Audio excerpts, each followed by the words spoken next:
ಕಲ್ಯಾಣಿ ಎಳ್ಕೊಂಡು ಮುಂದಕ್ಕೆ ಹೋಗುತ್ತೆ, ಪ್ರಳಯ ಆಗುತ್ತೆ ಅಂತ ಅದು. ದರೆಗ್ ದೊಡ್ಡವರು ಮಂಟೇಶ ಸ್ವಾಮಿಯವರು ಕಾಲಜ್ಞಾನದಲ್ಲಿ ತಿಳಿಸಿರುವಂತೆ ಕಲಿಯುಗದ ಅಂತ್ಯದ ಸಮಯದಲ್ಲಿ ಇಲ್ಲಿ ಕೋಳಿ ಇದೆಯಂತೆ. ಅದು ಕಂಡು ಬಂದಿಲ್ಲ, ಇನ್ನ ಕಂಡಿಲ್ಲ. ಅದು ಕಲ್ಕೋಳಿ ಇದೆಯಂತ ಒಳಗಡೆ, ಅದು ಇನ್ನ ಕಂಡಿಲ್ಲ. ಅದು ಅದು ಕೂಗದಂತ ಕಾಲಕ್ಕೆ ಪ್ರಳಯ ಆಗತ್ತೆ ಅಂತ ಅವ್ರು ಹೇಳಿದ್ರು. ಬಹಳ ಬಹಳ ವಿಶೇಷ. ಗರುಡಗಂಬ ಇದು. ಈಗ ಏನಪ್ಪ ಅಂದ್ರೆ ಈ ಥರ ಕೂತ್ಕೊಂಡಂಗೆ ಭಕ್ತಿಯಿಂದ ಕೂತ್ಕೊಂಡ್ಬಿಟ್ಟು ಚಪ್ಪಟ್ಲೆ ಹಾಕೊಂಡಿಲ್ಲ. ಮತ್ತು ಕೈ ಇದು ಬೆಟ್ಟಗಳು ಗಟ್ಟಿಯಾಗಿ ಹಿಡ್ಕೋಬೇಕಿದೆ. ಗಟ್ಟಿಯಾಗಿ ಹಿಡ್ಕೊಂಡು ಹಿಂಗೆ ಫುಲ್ಲು ಟೈಟಾಗಿ ಹಿಡ್ಕೊಂಡು ಕಣ್ಣು ಮುಚ್ಕೊಂಡು ಕೂತ್ಕೊಂಡ್ರೆ ಅದು ಏನೇ ನಿಮ್ಮ ಮನಸ್ಸಲ್ಲಿ ಏನೇ ಇದ್ದು ಹೇಳ್ಕೊಂಡ್ರು ಅದು ಆಗುತ್ತೆ. ಅಂದರೆ ನೀವು ಎಷ್ಟೇ ಗಟ್ಟಿಯಾಗಿ ಹಿಡ್ಕೊಂಡಿದ್ರು ಅದು ಕಿತ್ತಾಕ್ಬಿಡ್ತದೆ. ಬೆರಳು ಕಿತ್ತಾಕ್ಬಿಡ್ತದೆ. ಅದು ಗರುಡಗಂಬ ವಿಶೇಷ. ಸಿದ್ದಪ್ಪಾಜಿಯವರು ಕಥೆ ಹೇಳೋರು, ಕಲ್ಯಾಣಿ ಮುಂದಕ್ಕೆ ಹೋಗುತ್ತೆ ಆಗ ಪ್ರಳಯ ಆಗುತ್ತೆ ಅಂತ ಅವ್ರು ಸಾರಿರೋದು. ಅದು ಕೂಗದಂಥ ಕಾಲಕ್ಕೆ ಪ್ರಳಯ ಆಗುತ್ತೆ ಅಂತ ಅವ್ರು ಹೇಳಿದ್ರು. ಇವರು ಉದ್ಭವ ಆದಾಗ ನಮ್ಮ ಧರ್ಮಸ್ಥಳ ಇರಲಿಲ್ಲ, ಅವಾಗ ಆಗಿರೋದು. ಅಂದರೆ ಈ ಮುತ್ತತ್ತಿಗಿಂತ ಇವರು ಅವೆಬ್ರು ಅಮ್ಮ ಮುತ್ತತ್ತಿ ಆಗಿರಲಿಲ್ಲ. ನೀವೇನೇ ಅವ್ರಿಗೆ ಹೇಳಿದ್ರು ಎಲ್ಲ ಒಳ್ಳೇದಾಗುತ್ತೆ. ಎಲ್ಲ 16 ವರ್ಷ ಮಕ್ಕಳಿಗೆ ಈ ಬಂದು ರಜಾ ಹೊಡಿತಿ ಅಂತ ಒಪ್ಪಂದ್ಮೇಲೆ ಅವ್ರಿಗೆ 2 ಹೆಣ್ಣು 2 ಗಂಡ. ಹಾಯ್, ಹಲೋ, ನಮಸ್ಕಾರ ಸ್ನೇಹಿತರೆ, ಎಲ್ಲರಿಗೂ ಶಿವರೂಪಿ ಚಾನಲ್ಗೆ ಸ್ವಾಗತ.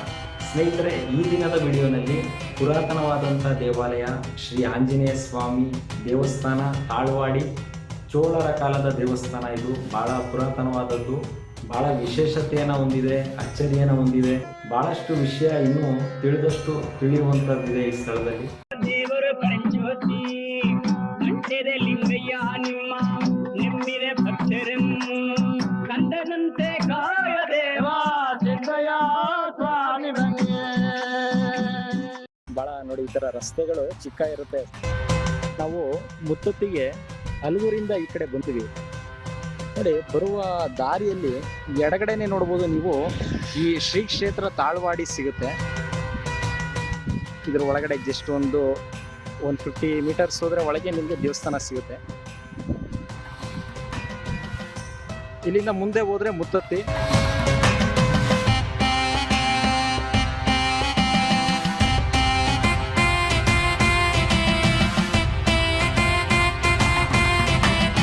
ಹುಲ್ಗಿಲ್ ತಿಂತೈತೆ ಪಾಪ ಇದು.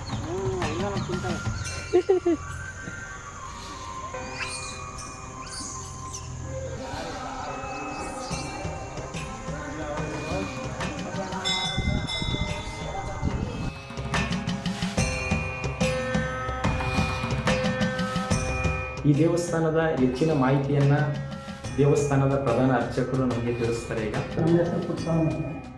ಇವರು ಕೋಟ ಕಾಲದವರು. ಇವರು ಉದ್ಭವ ಆದಾಗ ನಮ್ಮ ಧರ್ಮಸ್ಥಳ ಇರಲಿಲ್ಲ, ಅವಾಗ ಆಗಿರೋದು. ಮತ್ತು ಬ್ರಿಟಿಷ್ನವರು ಕಿತ್ಕೋಗಿ ಬಂದವರು ಮಧ್ಯೆ ಎದೆಬಾಕ ಬಾಯಿ ಬಿಟ್ಬಿಟ್ಟಿದ್ದಾರೆ. ಆವಾಗ ಬಾಯಿ ಬಿಟ್ಬಿಟ್ಟ ಮೇಲೆ ದಿನ ಆಯ್ತು ಅಂದ್ಬಿಟ್ಟು ಬಿಟ್ಬಿಟ್ಟು ಹೊಂಟೋದಂಗೆ ಅವರು. ಮತ್ತು ಬಾಯಿ ಬಿಟ್ಟಿದ್ದವರು ಮತ್ತೆ ಹಂಗೆ ಸೇರ್ಕೊಂಡ್ರು ನಿಧಾನಕ್ಕೆ ಸ್ವಲ್ಪ. ನಮ್ಮ ತಂದೆ ಬರ್ತಿದ್ದಾಗ ಸ್ವಲ್ಪ ಇತ್ತಂತೆ, ಅದು ಸೇರ್ಕೊಂಡು ಮಾಮೂಲಿ. ಈಗ ಅದು ನೀಟಾಗಿ ಮಾಡ್ಕೊಂಡವ್ರೆ, ಏನಿಲ್ಲ. ಇವಾಗ ಮಾಮೂಲಿ ಆವಾಗ ಜನನೇ ಇರಲಿಲ್ಲ, ನಮ್ಮ ತಂದೆ ಒಬ್ಬರೇ ಬಂದು ಮಾಡ್ಕೊಳ್ತಿದ್ರು. ಆ ರೋಡ್ಗಳು ಇರಲಿಲ್ಲ ಮುತ್ತತ್ತಿಗೆ ಅವಾಗ. ಕಾಲ್ದಾರಿ ಹಿಂದೆ, ಈ ದೇವ್ರ ಹಿಂದ್ಗಡೆ ಕಾಲ್ದಾರಿ ನಡ್ಕೊಂಡು ಹೋಗ್ತಿದ್ರಂತೆ. ಇಲ್ಲಿ ಬಂದು ಫಸ್ಟು ಬುತ್ತಿ ಬಿಚ್ಚಿ ಮಾಡಿ ಆಮೇಲೆ ಮುತ್ತತ್ತಿಗೆ ಹೋಗ್ತಿದ್ರಂತೆ. ಅವಾಗ ಹಂಗೆಲ್ಲ ಮಾಡಿ ಮತ್ತು ಒಂದು ಗುಡಿ ಮಾತ್ರ ಕಟ್ಟಿಸಿದ್ರು ಅವರು ಪೂಜೆ ಮಾಡುವಾಗ. ನಮ್ಮ ತಂದೆ ಬಂದಾಗ ಆ ಗುಡಿ ಕಟ್ಟಿಸಿ ಪೂಜೆ ಮಾಡಿಸಿದಾಗ ಆಮೇಲೆ ಮುಂದೆ ಸ್ವಲ್ಪ ಹಿಂಗೆ ಮಾಡ್ಕೊಂಡು ಹಿಂಗೆ ಮಾಡ್ತಾಯಿದ್ವಿ. ಮತ್ತು ನಾವು ದೇವಸ್ಥಾನ ಮಾಡಿಸುವ ಅಂದ್ಕೊಂಡಿದ್ದೀವಿ. ಅಂದರೆ ಚೋಳರ ಕಾಲದಲ್ಲಿ ಇರ್ತಿರೋ ದೇವಸ್ಥಾನ ಅದು ನೋಡುವ. ಇನ್ನೂ ಯಾರು ಮುಂದೆ ಬರಲಿಲ್ಲ, ಯಾರು ಬರ್ತಾರೆ, ಯಾರು ಕರೆಸ್ಕೊತಾರೆ ಅವರು, ಅವಾಗ ಮಾಡಿಸ್ಕೋ ಅಂತ ಇದೆ.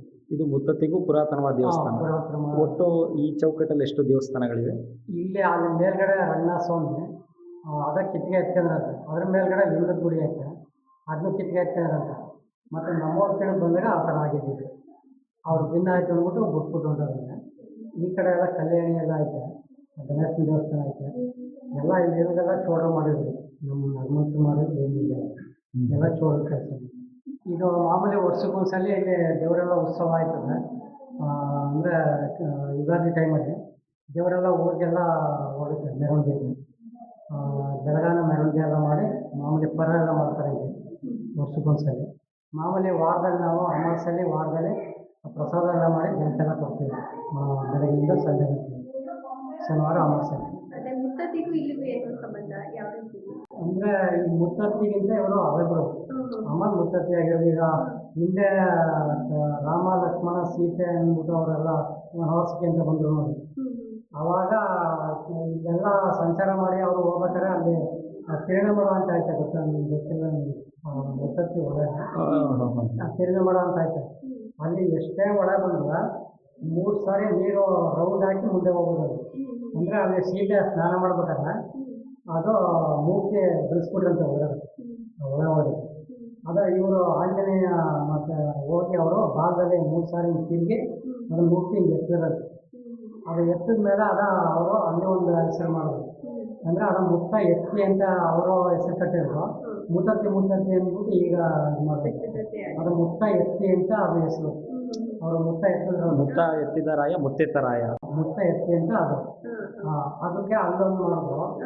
ಮತ್ತು ಅಲ್ಲೇ ಬಂದರು ಅಂದರೆ ಅಲ್ಲಿಂದ ಮುಂದೆ ಹೋಗ್ಬೇಕಾದ್ರೆ ಮುತ್ತ ಎತ್ತಿ ಅಂತ ಅಲ್ಲೇ ಈ ತಿರುಣಮಡ ಅಂತ ಮಾಡ್ಬಿಟ್ಟಿದ್ರು.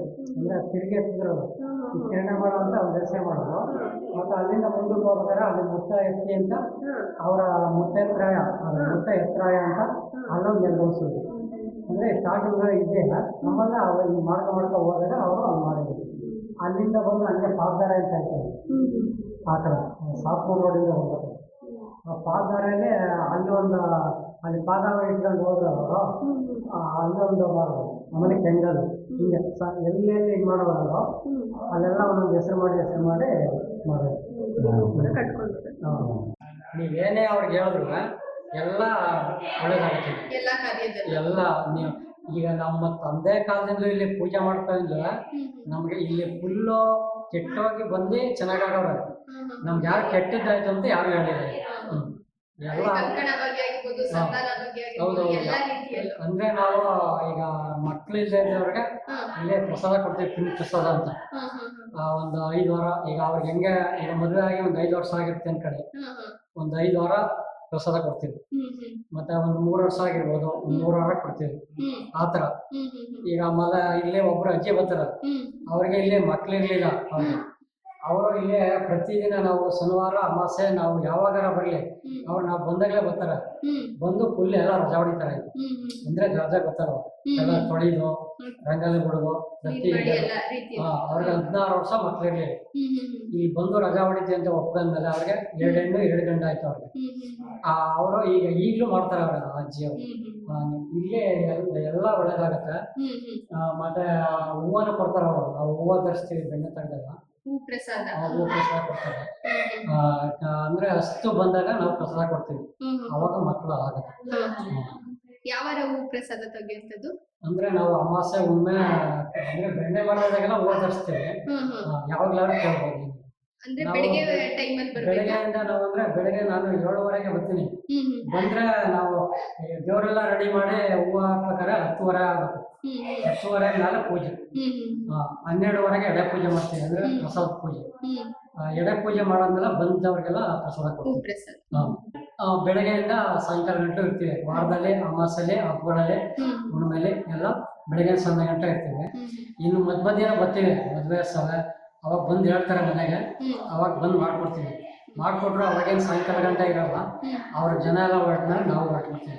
ನೀವೇ ನೋಡ್ಬೋದು, ಮೊದಲು ಕೈ ಇಟ್ಟಾಗ ಕಣ್ಣು ಮುಚ್ಕೊಂಡು ಮನಸ್ಸಲ್ಲಿ ಏನೇ ಕೋರಿಕೆ ಆಗುತ್ತಾ ಅಂತೇಳಿ ನಾವು ಪ್ರಾರ್ಥನೆ ಮಾಡಿಕೊಂಡಾಗ ನೋಡಿ ನಮ್ಮ ಕಣ್ಣೆದುರುಗಡೆ ನಮಗೆ ಅಚ್ಚರಿ ಆಯಿತು. ಅದಾಗದೆ ಭಾಳ ಸರಿದು ಮುಂದೆ ಹೋಗಿದೆ. ಈ ಪಿಕ್ಚರಲ್ಲಿ ಏನು ನೋಡ್ತಿದ್ದೀರಾ, ಅರ್ಧ ಇಂಚ್ ಏನು ನೋಡ್ತಿದ್ದೀರಾ, 1 ಇಂಚೆ ಭಾಳಷ್ಟು ದೂರ ಹೋಗಿತ್ತು ಕೈ. ನನಗೆ ಕೂಡ ಶಾಕ್ ಆಯಿತು. ಎಲ್ಲೆಲ್ಲೋ ಹೋಗಿ ಹಣ ಖರ್ಚು ಮಾಡ್ಕೊತೀರಾ.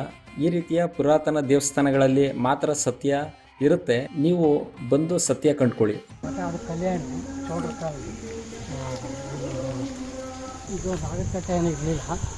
ಇದೆಲ್ಲ ಕಲ್ಯಾಣಿ ಕ್ಲೀನ್ ಮಾಡ್ತಾರಲ್ಲ. ಆವಾಗ ಅದು ನಾಗಕಲ್ಲು 3 ಇತ್ತು. ಮತ್ತು 2 ಕುಣಿಸಿ 5 ಮಾಡಿದ್ರು. ಇದು ಮೂಲ ದೇವರು. ಅವ್ರು ಮಾಡಿದ್ರೆ ಚೋಡ್ರು ಮಾಡಿದ್ರು.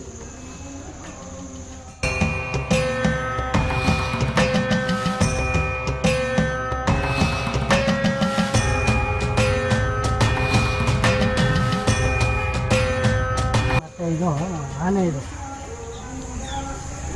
ಆ ಕಡೆ ಒಂದೈತೆ. ಅಂದರೆ ಇದು ನಮ್ಮ ತಂದೆ ಬತ್ತಿದಾಗ ಎಲ್ಲ ಒಳಗಡೆ ಇದ್ದಿದ್ದು ಬರೀ ಇದು ನರಸಿಂಹ ಗುಂಡೆ ಮಾತ್ರ ಕಾಣ್ತಿದ್ದಂತಿದೆ ಅವಾಗ. ಇವಾಗ ಬೆಳೆದು ಮೇಲ್ಗಡೆ ಬರ್ತಾ ಇದೆ. ಈಗ ಕಾಣಿಸ್ಕತೈತೆ ಮೇಲ್ ಬರ್ತೈತೆ ಮೇಲ್ಗಡೆ ಬಂದು ಇದು ಒಂದು ಇತಿಹಾಸ. ಅಂದರೆ ಅದೇ ಸಿದ್ದಪ್ಪಾಜಿಯವರು ಕಥೆ ಹೇಳೋರು ನೋಡಿ. ಹೌದು. ಅದು ಈಗ ಸಣ್ಣಕ್ಕಿ ಸಣ್ಣ ಬೇಳೆ ಆಗಿ ಕಬ್ಬಣ ಕುಟ್ಟಚ್ಚಿ ನುಚ್ಚಕ್ಕಿ ಮಳೆ ಬಂದು ಇವೆಲ್ಲ ಆದಾಗ ಪ್ರಳಯ ಆಯ್ತದೆ ಅಂತ ಹೇಳೋರು ನೋಡಿ. ಆವಾಗ ಹಿಂದೆಗಡೆ ಕಲ್ಲು ಕೋಳಿ ಇದೆಯಂತೆ ಹಿಂದೆಗಡೆ, ಕಲ್ಯಾಣಿ ಹಿಂದೆಗಡೆ ಕಲ್ಲು ಕೋಳಿ ಕೂಗಿದಾಗ ಇದು ಕಲ್ಯಾಣಿ ಮುಂದಕ್ಕೆ ಹೋಗುತ್ತೆ, ಆಗ ಪ್ರಳಯ ಆಗುತ್ತೆ ಅಂತ ಅವ್ರು ಸಾರಿರೋದು. ಇದೆಲ್ಲ ನಮಗೆ ತೋಟ ಮಾಡೋದು. ಕಲ್ಯಾಣಿ ಒಳಗಿದೆಯಾ ಅದು ಕೋಳಿ? ಅದು ನಮಗೆ ಇನ್ನೂ ಕಾಣಿಸಿಲ್ಲ. ಆನೆಗಳು ಕಾಣಿಸಿದೆ, ಅದಿನ್ನೂ ನಮಗೆ ಕಾಣಿಸಿಲ್ಲ. ಭಾಳ ವಿಶೇಷ. ಅಂದರೆ ಇವರು ಮಾಮೂಲಿ ಇದು ಅವರು ಸ್ಥಾಪನೆ ಮಾಡಿರುವಂಥ ಈಜಲ್ಗಳು ಇವೆಲ್ಲ ಅವರು ಸ್ಥಾಪನೆ ಮಾಡಿರುವಂಥವು.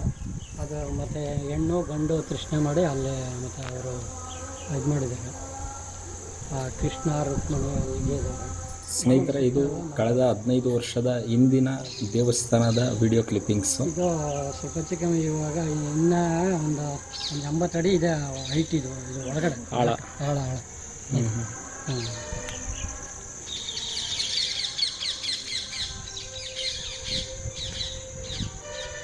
ಭಾಳ ವಿಶೇಷತೆ, ಹೌದು. ಇಲ್ಲಿ ಅಷ್ಟೇ ವಿಸ್ಮಯವನ್ನ ಒಳಗೊಂಡಿದೆ. ಕೊಳ ಇನ್ನು ಬಹಳಷ್ಟು ತಿಳ್ಕೊಬೇಕಾಗಿದೆ ಇದು. ಇಲ್ಲ, ಸುಮಾರು ಎಲ್ಲ ಗೊತ್ತು. ಅಮಾವಾಸ್ಯಲ್ಲೇ ವಾರದಲ್ಲೆಲ್ಲ ಜಾಸ್ತಿ ಬರ್ತಾರೆ. ಅಂದ್ರೆ ಇಲ್ಲಿ ಬರುವಂತವ್ರು ಏನಪ್ಪ ಅಂದ್ರೆ ಪೂಜೆಗೆ ಬರುವಂತವ್ರು ಮಾತ್ರ ಬರೋದು ಇಲ್ಲಿಗೆ.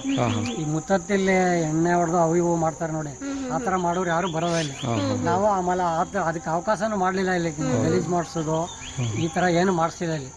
ನಾವು ಎಲ್ಲ ಸ್ವಚ್ಛತೆ ಚೆನ್ನಾಗಿ ಇಟ್ಕೊಂಡಿರ್ತಾರೆ. ಬರೀ ಬಿಡ್ತಾರೆ ಇಲ್ಲಿಗೂ. ಬಿಟ್ರೆ ನಾವೇನ್ ಮಾಡ್ತೀವಿ, ಪೂಜೆ ಮಾಡಿ ತೀರ್ಥ ಕೊಡ್ತೀವಿ, ಅಲ್ಲಿ ಹೊರಗಡೆ ಕಳಿಸ್ತೀವಿ. ಆ ಕಡೆ ತೀರ್ಥ ಹಾಕೊಂಡು ಅಲ್ಲೇ ಮಾಡಿ ಹಂಗೆ ಊಟ ಮಾಡಿ ಹಂಗೆ ಹೋಗ್ತಾರೆ. ಆತರ ಇಲ್ಲಿ ಹತ್ರ ಎಲ್ಲ ಗಲೀಜ್ ಮಾಡೋದು ಅವೆಲ್ಲ ನಾವು ಮಾಡಿಸಿಲ್ಲ ಅವಾಗ. ಒಳ್ಳೇದಾಯ್ತು. ಇನ್ನು ಆವರಣದಲ್ಲಿ ಇನ್ನ ಬೇರೆ ದೇವಸ್ಥಾನಗಳು ಯಾವ್ದಿದೆ ಅಲ್ಲಿ? ಅದೇ ಅಲ್ಲಿ ರಂಗನಾಥ ಸ್ವಾಮಿ ಇತ್ತು. ಅದು ಕಿತ್ತಿಗೆ ಎತ್ಕೊಂಡೋಗಿದ್ರೆ ಈಗ ಒಂದು ಹೊಸದಾಗೊಂದು ಮೂರ್ತಿ ಕುಣಿಸಿ ಪೂಜೆ ಮಾಡ್ತಾರೆ. ಅದ್ರ ಮೇಲ್ಗಡೆ ಒಂದು ಲಿಂಗದ ಗುಡಿ ಆಯ್ತು, ಅಲ್ಲೂ ಒಂದು ಅದನ್ನು ಕಿತ್ಕೊಂಡೋಗಿದ್ರು. ಅದೇ ರಂಗನಾಥ ಸ್ವಾಮಿ. ಅದು ಈ ಹೊಸದಾಗಿ ಒಂದು ಮೂರ್ತಿ ಕುಣಿಸಿ ಪೂಜೆ ಮಾಡ್ತಾರೆ.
ಅದನ್ನ ಕರಿಯಣ ಕೆಂಚಣ ಮಾತ್ರ ನಾನ್ ವೆಜ್ ಮಾಡೋದು.